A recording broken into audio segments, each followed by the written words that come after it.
안녕하세요.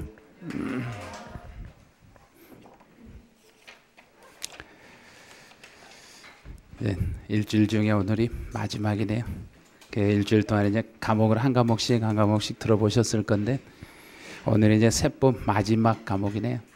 그래서 월요일 날부터 토요일 날까지 해서 계속 수업 있는데 오늘이 이제 가장 이제 부담이 없는 과목이네요. 가장 부담이 없는 과목은 세법 과목이네요.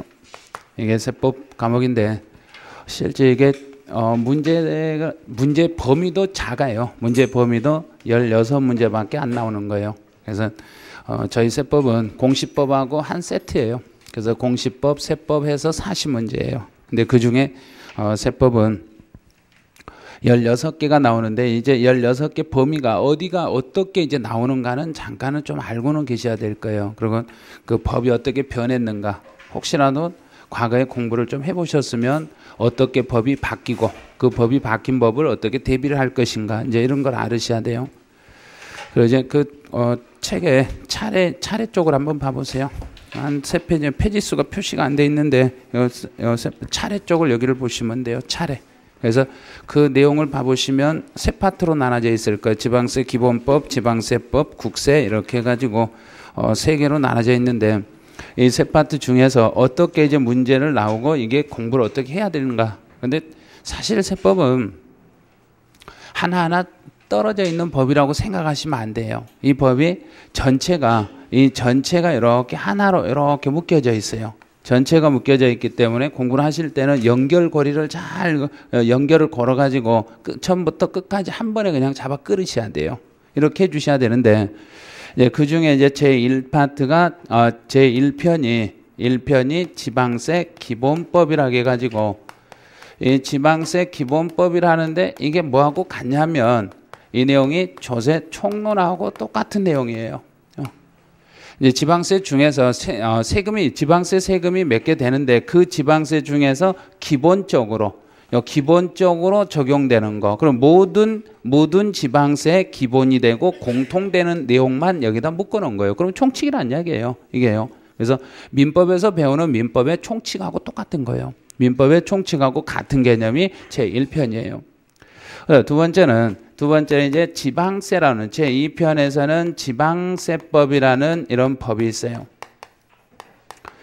지방세법이라는 게 있는데 이 지방세법 중에서 배워야 되실 게 취득세라는 세금하고 재산세라는 세금 이렇게 2개를 배우게 돼요.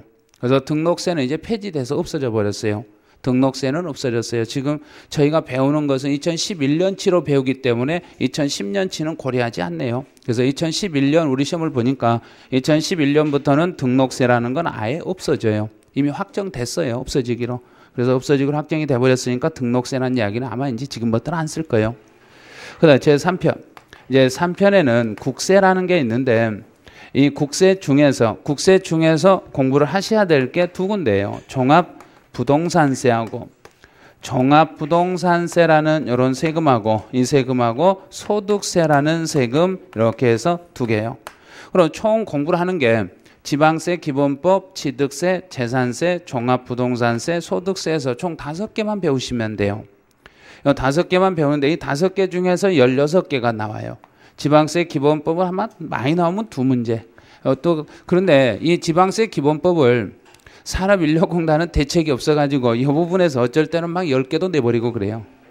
16문제 중에서 10개도 내버린다는 이야기예요. 제일 많이 낼 때 그냥 참고로만 들으세요. 가장 많이 낼 때 여기에서 산업인력공단에서 조세 총론 부분에서 이 내용만 가지고 문제를 풀게끔 그때 당시에 14문제가 나왔을 거예요. 14개. 세법이 16개가 아니라 총 14문제밖에 안 나왔는데 그 중에서 조세 총론은 몇 개 안 나왔어요. 11개밖에 안 나왔어요. 여기에서 11개 나왔어요. 전체 14문제 중에서 여기서 11개만 냈어요. 다 내는 건 아니고 한 3문제 정도는 여 밑에서 내고요. 그런데 이거 공부 안 한 사람은 아예 망해버렸다는 이야기예요. 그래서 지방세 기본법 조세 총론은 2문제가 나오는 게 아니라 통상적으로 8개에서 10개 정도의 분량이다 이렇게 봐주시면 돼요. 엄청난